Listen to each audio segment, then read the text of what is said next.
దానికి ఆయన రివీల్ చేసింది తన రాజకీయ ఎత్తుగడను రివీల్ చేశారు. అది కూడా చాలా సటిల్గా రివీల్ చేశారు. కొంచెం షాకింగే ఇది భాగస్వామ్య పక్షాలకి. అంటే బీజేపీ వరకు అయితే జాతీయ పార్టీ కాబట్టి తెలుగుదేశం మాత్రం విస్తుపోయింది, బిత్తరపోయింది, ఆశ్చర్యపోయింది. ఇంకా చాలా అంశాలు మాట్లాడారు ఆయన. నాగబాబు గారికి మంత్రి పదవి, అలాగే అల్లు అర్జున్ కాకుండా తాను ఉంటే తక్షణం వెళ్ళి ఉండేవాడిని, ఆమె కుటుంబాన్ని పరామర్శించుండేవాడిని అని అంటూనే ఎన్డీఏలో ఉంటూ కాంగ్రెస్ ముఖ్యమంత్రిని ప్రశంసించారు. వీటన్నిటి మీద సమగ్రంగా బిగ్ డిబేట్లో చర్చించడానికి మనతో ఉన్నారు ఊట్ల సురేంద్ర నాయుడు గారు, తెలుగుదేశం పార్టీ అధికార ప్రతినిధి. నమస్తే సురేంద్ర నాయుడు గారు. అలాగే జగడం సత్యనారాయణ గారు, తెలుగుదేశం పార్టీ అధికార ప్రతినిధి. అండ్ వెంకటేశ్వర రెడ్డి గారు, పాదయాత్ర వెంకటేశ్వర రెడ్డి గారు, వైసీపీ అధికార ప్రతినిధి. అలాగే రామ్నాథ్ గారు, political analyst and senior journalist. To start with Ramnath గారు, చూశారు కదా, అంటే నిన్న 360 డిగ్రీస్లో మొత్తం ఆయన రాజకీయ చతురతని, వ్యూహాన్ని ఆయన ఇలా పరిచేశారు. ఒక్కసారిగా ఎపిసోడ్ ఆయన ఎత్తుకుంది అల్లు అర్జున్ అంశం, కానీ దాని వెనకాల నుంచి తిప్పిన చక్రం చూస్తే కనుక ఆయన ఎత్తుగడలు, భవిష్యత్ రాజకీయ కార్యాచరణ మొత్తం కూడా మేనిఫెస్ట్ చేశారు. ఏమంటారు? ఖచ్చితంగా అందరికీ గుడ్ మార్నింగ్. అంటే పవన్ కళ్యాణ్ గారు చాలా రోజుల తర్వాత, అంటే అల్లు అర్జున్ గారు ఇన్సిడెంట్ జరిగిన చాలా రోజుల తర్వాత స్పందించారు అనేటువంటి వార్తలు కూడా అక్కడక్కడ తిరుగుతున్నాయి.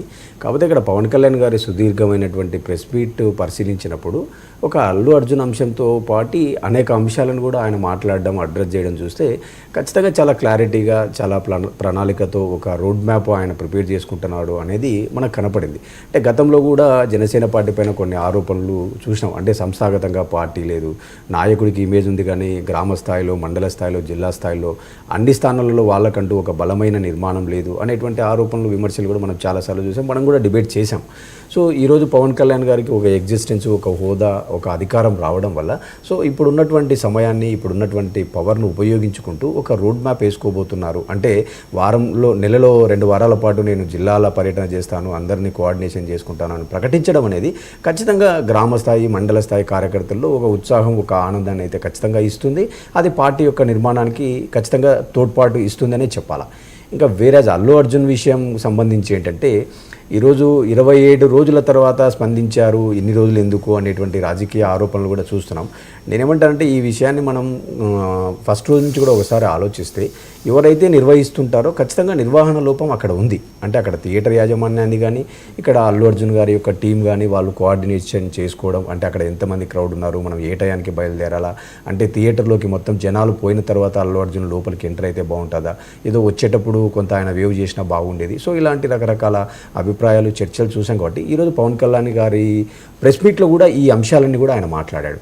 అంటే అటు థియేటర్ వాళ్ళ యొక్క లోపం ఉంది, అటు అల్లు అర్జున్ టీం కూడా కొంత లోపించింది, సమన్వయం చేసుకొని ఉండాల్సింది, ఇన్సిడెంట్ జరిగిన తర్వాత పరామర్శకు వెళ్ళి ఉండాల్సింది, వాళ్ళేమో గతంలో మాకు న్యాయవాదులు ఇలా సలహా ఇచ్చారు, అలా సలహా ఇచ్చారు. సో ఇవన్నీ చూస్తుంటే అంటే పవన్ కళ్యాణ్ గారు చాలా సున్నితంగా అన్ని అంశాలను అబ్జర్వ్ చేస్తున్నారు.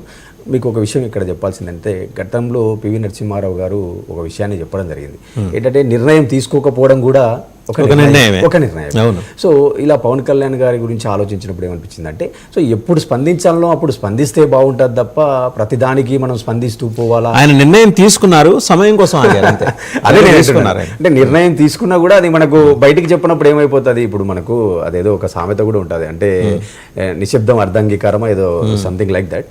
సో దట్స్ వే మనం ఆలోచించాల్సింది ఏంటంటే, చాలా పవన్ కళ్యాణ్ అన్ని అంశాలను సున్నితంగా పరిశీలిస్తారు. మీరు ఇందాక అన్న పాయింట్ చాలా బాగుంది. అంటే ఒక ఎన్డీఏ భాగస్వామిలో ఉంటూ ఒక కాంగ్రెస్ పార్టీకి సంబంధించిన ఒక ముఖ్యమంత్రిని కొంత ఓపెన్గా ప్రేజ్ చేయడము, అదిగాక రేవంత్ రెడ్డి గారి కత్తి 2 వైపులా పదునుంది అని మాట్లాడడం. అంటే ఇప్పుడు సినిమా మొహమాట పడలా కాంగ్రెస్ ముఖ్యమంత్రిని ప్రశంసించడానికి, ఎందుకంటే బీజేపీతో ఏమన్నా ఇబ్బంది ఉంటుందని కూడా అనుకోలేదు. ఎందుకంటే లా అండ్ ఆర్డర్ విషయంలో కానీ అన్ని విషయాల్లో చాలా సూటిగా పోతున్నాడు, చట్టబద్ధత ప్రకారం పోతున్నాడు. మోర్ ఓవర్ మీరు ఇక్కడ ఒకటి ఆలోచించాల్సిందంటే, పవన్ కళ్యాణ్ అనేటువంటి వ్యక్తి ఎంత ఈరోజు డిప్యూటీ చీఫ్ మినిస్టర్ అనుకున్నా, ఆయన ఫస్ట్ ఫిలిం ఫెటర్నిటీ, అంటే ఒక ఫిలిం స్టార్. అక్కడ ఫిలిం స్టార్తో ఒక సమావేశం జరిగిన తర్వాత చాలా డిఫరెన్స్ ఆఫ్ ఒపీనియన్స్ వచ్చాయి.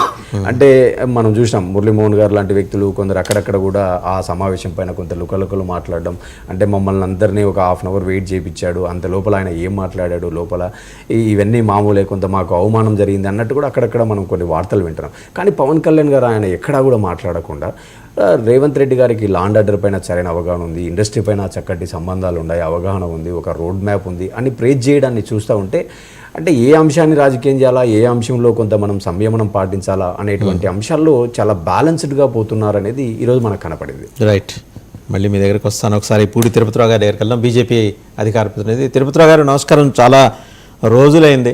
మొత్తానికి ఏంటంటే నిన్న పవన్ కళ్యాణ్ గారు ఎన్డీఏకి కూడా షాక్ ఇచ్చేలాగా మాట్లాడారు. ఏది కాంగ్రెస్ ఎన్డీఏ కూటమిలో ఉంటూ కాంగ్రెస్ ముఖ్యమంత్రిని ప్రశంసించారు, అవుట్ రైట్గా ప్రశంసించారు. రేవంత్ రెడ్డి ఆ స్థాయి దాటిపోయారు. జస్ట్ తన పేరు ప్రస్తావన చేయనంత మాత్రాన పట్టించుకునే స్థాయి కాదైంది. కొంచెం ఆయన కొన్ని రింగ్స్ దాటారు, కొన్ని